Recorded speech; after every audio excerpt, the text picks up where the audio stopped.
Nkewu. Sininika mazwathi akukabonakali into esiyakubayini. Kodwa sinethemba xa the wabonakala sawufana naye. Mongameli uSimanga funda ilizwi lethu sizogqitha. Mayibonge Nkosi. Ilizwi lethu incwadi kaBasekolose sisithathu.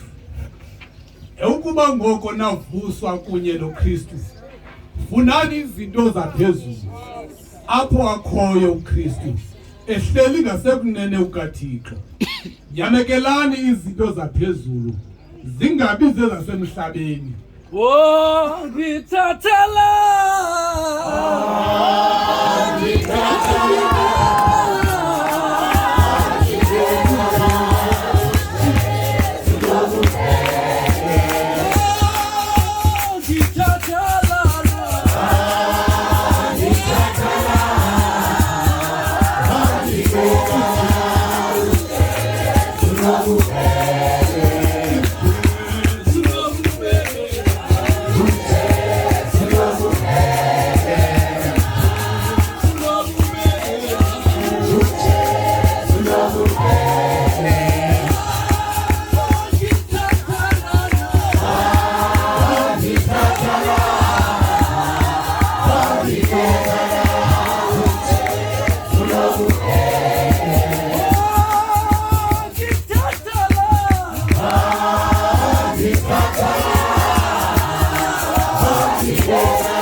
Into zomhlaba zohlukile kwinto zasezulwini.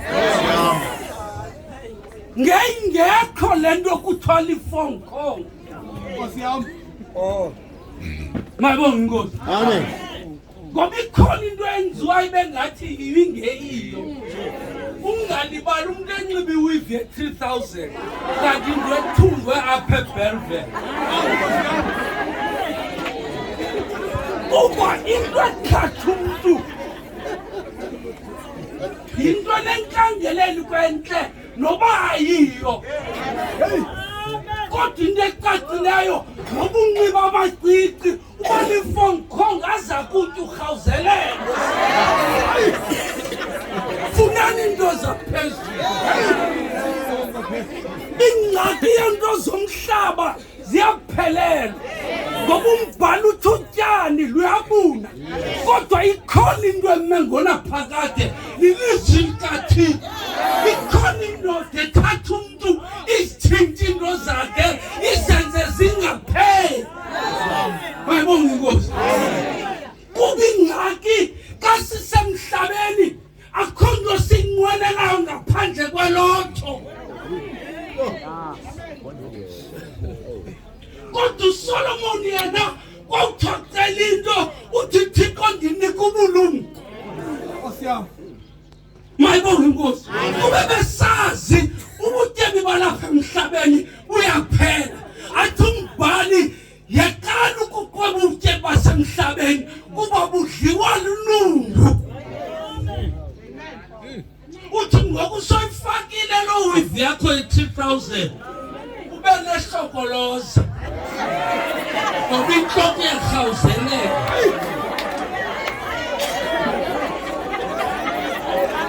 Kodwa ukhona umanqoba esimbona ngenye imini phezu kwechibi kuthiwa uyakufuna luphile.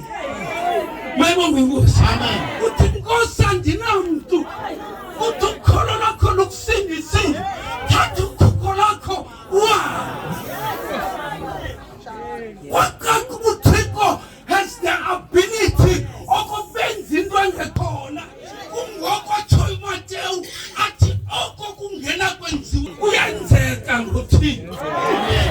Hallelujah. Funani into zaphezulu. Mayibonge Nkosi. Abantu bathe baqeleshane bamonelane ngento zasemhlabeni eziphelayo. Ndiyacebisa xa ungena elalini suthi ubuqhubi Mercedes kube nzima nobulisa abantu. iyawusisuka igqajukelwe livili phaya uxakane nento udinga ababantu ubabona bengengobakhe. Namhlanje siyafana abaqobe zasemhlabeni nezasezulwini, kodwa yazimini athi umbhali nisawubona umahluko kwabamkhonzayo nabangamkhonziyo. Amen. Ezulwini akunyotywa ngoba apha emhlabeni nangosonika nge-RDP uyakunqoba uceba ngoba abantu izinto bazibona nge-materialistic eyes. Ezulwini ayisebenzi imali, yiyo le nto usinyaka ucinga uthetha into ebhadleyo. Kulaa ngoma yakho ithi uyangikweleta, uthi mfondini loo mali ungangcono ubungayizalisa ezulwini ndifika ininzi. Ulibele kokuba ezi zinto azisebenzi phaa, awunawuthenga emeli kangedola ngerandi yaseSouth Africa. Amen. Ngoku masisondele kwimbangi nomgqibelelo wekholo lwethu. Mayibonge inkosi. Athi uIsaya ubulwele bethu wabuthabathela kuye, esifudula sizimvu ezilahlekileyo, kodwa uYesu made it possible oba masisondele kuThixo. Mayibonge inkosi. Kuba uThixo umdale umuntu ngomthanda. Khawujonge umuntu unique, impumlo yami ayifani neyakho. Amehlo amohlukile kwawakho, kodwa xa uzikhathayo uthi impumlo yami inkulu. Ule mistake ngoba uYesu akenza impazamo. Umuntu udalwe wenziwa ngononophelo. Athi umbhali wamdala umuntu wathi tye kwasemntwini ukuqokelela izinto ezirongo. Mayibonge. La mehlo uthi kumancinci ndithi ke mna ndiliChina. Mayibonge. Ngoba uThixo akayidali into engarayitanga, kodwa uSathane namaqhinga wasilwisa noThixo ngokuthi angene kuEfa sife ngenxa yesono sikata. Mayibonge inkosi. Wanemfesane athi amaRoma ngoko bonile bonke bemkela usukweni lakhe, kodwa uYesu ubesisicamagushelo sesono sethu. Awunawuzifumana into zasezulwini ungasifumananga ngoYesu, ngokuthi ndimi isango angena ngale malungelo. Ngala mini avuba unzima emnqamlezweni, yilaa mini wayesusa isono emntwini evula indlela ebheke ezulwini. Athi uPaarl silaqhekezwa udonga oluphakathi komntu noThixo. Athi Eli, Eli, Eli.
Inkosi mayisilelele ukushunyela kwezwi lakhe ngoku nakunaphakade. Hayi nam ndiqhutywa ngamadinda. Ngambongo sigama lenkosi.